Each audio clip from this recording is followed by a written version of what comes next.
Hey everybody, so I'd like to show you how to add a donate button to your Twitch profile. We can actually provide you with those buttons, so just let us know if you need them and we'll send them your way.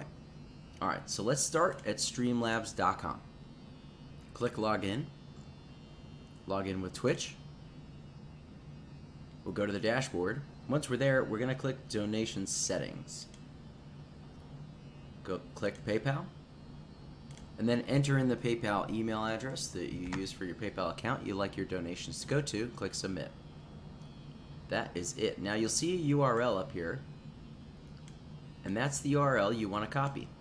So copy that, go to your Twitch page, click your name at the top right, and go to your channel. Once you're there, scroll down to the edit panels and click that so you can edit. Add a panel by clicking the plus. Click add a text or image panel. Then click add image and find the image for the button itself.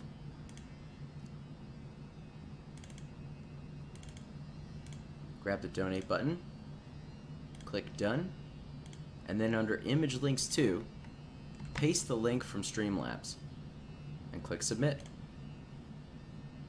And that's it. Now your users have a clickable button.